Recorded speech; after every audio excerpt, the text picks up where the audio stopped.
fishing news is sponsored by these fine partners. So our June edition is out last week. Big bluefin tuna on the cover. You can't miss it.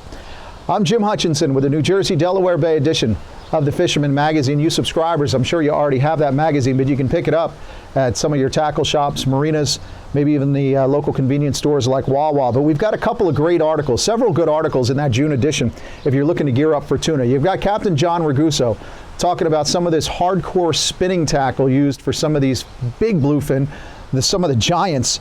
We've got some lawn numbers in there from Nick Honicheski locally, talking about the bluefin bite along the Jersey Shore. And Captain Tony Gatto has another article in that June edition about doing some pregame, some prep, and how to find some of those good spots. But I'll tell you what, the NOAA forecast for the weekend ahead looks good if you want to get in on that bluefin bite. And I tell you, that's the top story that we've got right now. Think back to our March edition. If you saw our March edition, Captain Gatto had another story talking about those wide trackers, those Sterling wide trackers, and the side trackers as well. Well, that seems to be the way to go right now, is dragging those spreader bars, those wide trackers, those Sterling wide trackers, the side trackers, or any of those models, because if you're looking to prospect and you've got some good numbers and you've got some good fish marks, that seems to be the way to go. I know it worked for the crew of the Tin Knocker over the weekend in the area of the Resurrect out of Manasquan. Got that update Sunday morning. Then on Tuesday, I spoke with my neighbor, Ryan Shalaba. He and his buddy, Tom Capito. They left port 5:30 a.m. on Tuesday on an 18-foot Triton. Found the action just 9 miles off the beach. They were back in time for breakfast. They said those wide trackers did the trick, but so did the Shimano, OSHA, and some of those plugs as well, because they were trolling for a little while, but they saw so much life offshore and so many tuna busting. They're busting out all over, and they got into the spin tackle using, I think Ryan told me it was 80-pound braid. The bluefin that are off the coast right now seem to be on all types of bait. But they showed me a picture of opening up the bellies of one of those bluefin. It was just loaded with sand eels. So definitely the jigging and popping bite is ripe for the picking. I received another email from Kyle Costanza. Looks like with some pending work at the cleaning station and also on the deck of that boat. But he was dragging daisy chains at the Baltimore, headed out of Summers Point. So that offshore bite's starting to turn on at some of those places like the Hudson, the Toms, and the Baltimore. I know some big blue marlin down off the North Carolina coast. You might have seen the Catch 23. Is that the boat? Michael Jordan had a 400-some-odd pound blue marlin. He might be the best basketball player in the world. The last I saw, he was fourth in that Big Rock tournament. So the offshore action is definitely starting to take place. Again, if you want to get in on this action, pick up that June edition for a primer, but also stop by your local tackle shop. Ryan and Tom told me that before they geared up for their Wednesday trip, they went over to see Jason and Brian at Fisherman Supply. And then at night, the night before, that's when they got their HMS permits. Don't forget, if you're chasing bluefin or billfish, you need to get that HMS permit. You can do it easily the night before. hmspermits.noaa.gov. That is for your boat, not for individual anglers, but definitely get in on that action. Sometimes the emails and texts that I get coming through my desk while I'm working, they drive me nuts. Really, I love it. I love getting them. But I'm telling you, when I'm stuck at the desk working on fisherman.com updates or working on the latest edition, and then your old man sends you a picture of a 25-inch fluke that he caught Wednesday morning on the outgoing tide, it starts to get you itching a little bit. He was right behind Beach Haven along the channel edges using gulp. And I know for a lot of folks in that particular area, some parts of the Barnegat, into Great Bay as well, that the back bay bite on fluke has been a little bit slow. I think it's a little bit because of the cooler water temperatures. I was talking to Captain Joe Rizzo, runs Barnegat Bay fishing charters out of Barnegat. He said the same thing. But he advised that outgoing tide, the water seems a little bit warmer. When you get that fresh flow coming in from the ocean on the incoming, it's a little bit cooler. But towards the tail end of the tide, that outgoing tide seems to be about best and has been much improved as far as the action. I spoke with my friend Captain Bob Bolger. He was out, had a couple of guys out over the weekend for 7 nice keepers in the waters behind Stone Harbor, 18 to 22-inch fish. And again, other areas, as highlighted in the June edition from Cat Korth, the areas of the Navasink, great places to get back in some of that warmer water. Some of the guys that I've talked to in the Navasink finding those fish in about 12 feet of water. As you're getting into those shallow waters, of course, just don't get too shallow. Certainly don't get this shallow. Now, I'm sure you've seen this picture of the center console washed up along the beach at Island Beach earlier this week. They didn't get too shallow. They ended up getting too close to what I believe was a juvenile humpback whale that was in along the bunker schools. I've been fishing out there myself when those schools of a bunker are in, and some of the humpbacks are out there and some of the finbacks, but this one got just a little bit close. The crew was safe and sound. The boat was still running when they jumped on board, but they felt it was best to run inshore because it was loaded with water. Safety first. Great story by Daniel Nee at brick.shorebeat.com. I shared that over on my Facebook page. Go take a look at it. Dan did a great job tracking down those anglers. Of course, those bunker schools have made things interesting, both in terms of whales and dolphins, but also in terms of the bass and blues as well. Over the weekend, the mighty E-Rock was out in beautiful conditions, had a 31-incher. He said bunker and whales were all over the place in Island Beach. Then on Tuesday morning, John at Betty and Nick's said bluefish blitz Island Beach with bass mixed in as well. So that's a good sign for you guys plugging those open beaches in Ocean and Monmouth County especially. The forecast for later in the week, we're looking at maybe some offshore winds on Friday, which often brings those bass in close, or those bunker, first of all, swimming against the wind. So Friday into Saturday. Saturday looks like light winds, but that action could pop up anywhere along our central or North Jersey coast. I would like to see the same thing on South Jersey beaches, but it seems to me down in South Jersey, the best action has been getting into Cape May County, for example, the weakfish. Weakfish are hitting those Cape May County jetties. They're taking jigs with zooms or finesse fish. They're also taking bloods or sandworms, floated, free floating under some bobbers along the rocks, maybe even along the sedges as well. Jeff Kegel scored a beauty earlier this week down in Cape May County. And Andy at Riptide Bait and Tackle tells me the Brigantine beaches, not just some bass, not just some blues and kingfish, but he's also still getting plenty of drum reports from those open beaches, had earlier in the week. In fact, Anthony DeVersa had his two kids fishing up on the beach at Brigantine. AJ reeled in a 20-pounder while brother Dominic coached him on. Good family time out there at Riptide.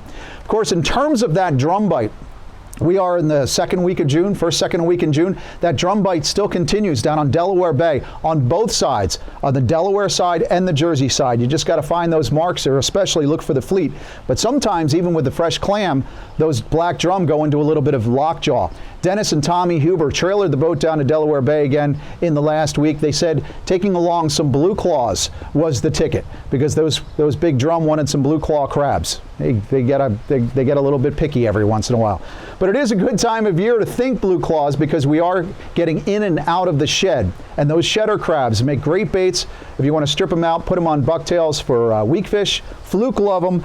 Of course, the drum love them as well. I know guys down in the Chesapeake, that's the way they fish for drum, using shedder crab.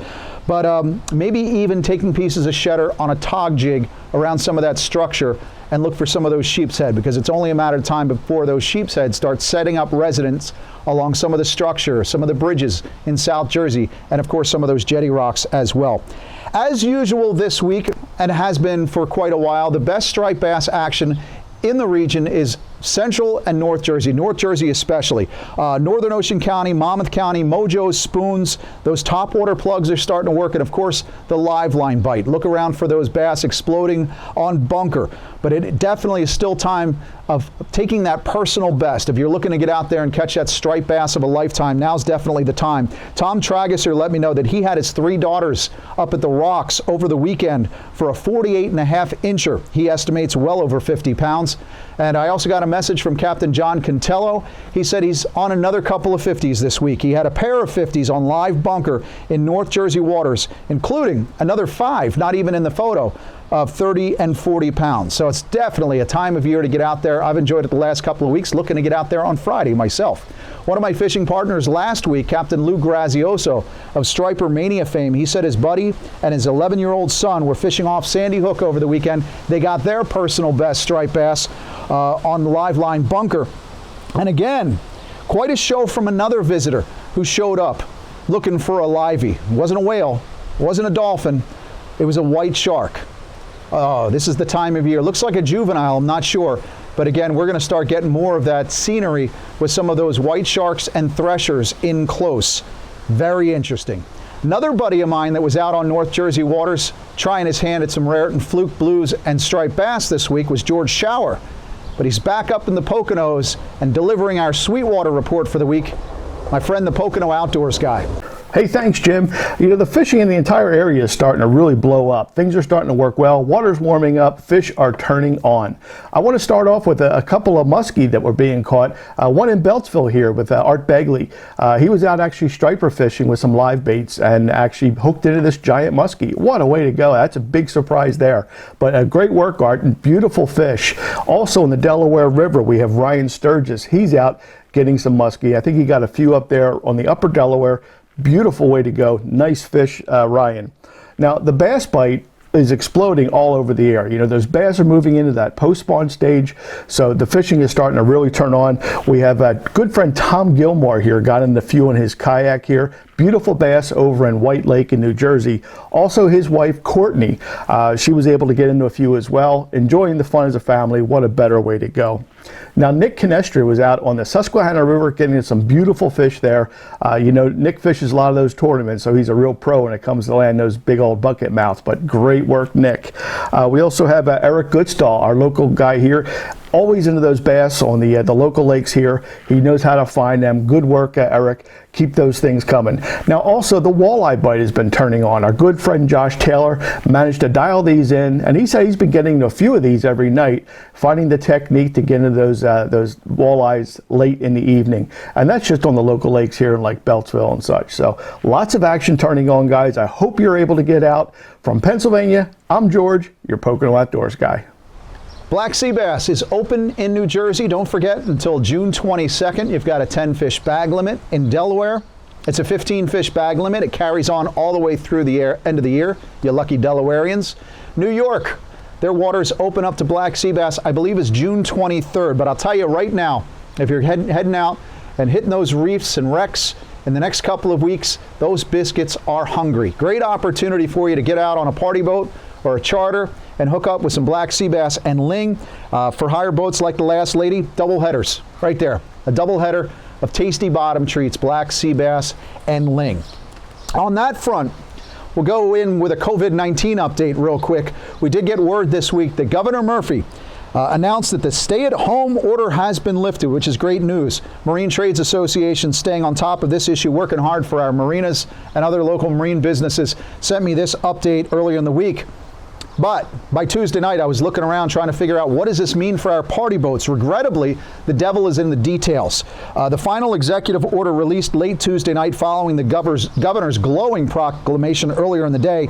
It does not change the way our head boats are operating. I mentioned it before, that 25 passenger limit.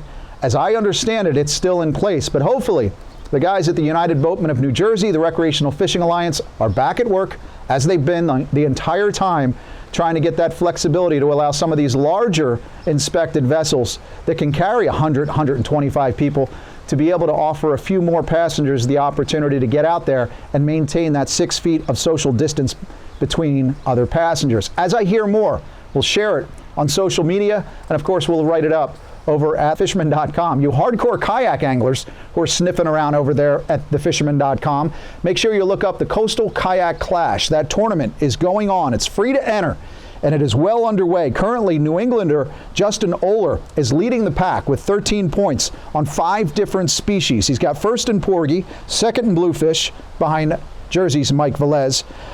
He's also got a first in sea bass and tog as well. I want some New Jersey guys to really gun for this. Mike, you got to be going after him. English, yeah, you got to be going after him as well. And any of you other kayak anglers here in the state of New Jersey or Delaware, go to thefisherman.com, sign up for this tournament, get out there and have at it. Fluke, bluefish. Later in the season, we're going to have some false albacore as well. So it's a great tournament. I want to see a good showing here from you New Jersey and Delaware anglers and you Pennsylvanians coming out to fish Jersey waters as well. The Coastal Kayak Clash, it's going on now. Get all the details over at thefisherman.com. Looks like a good weekend ahead. Hotter than blue blazes to end the week, but I'll tell you, it's always cooler on the water. Catch them up.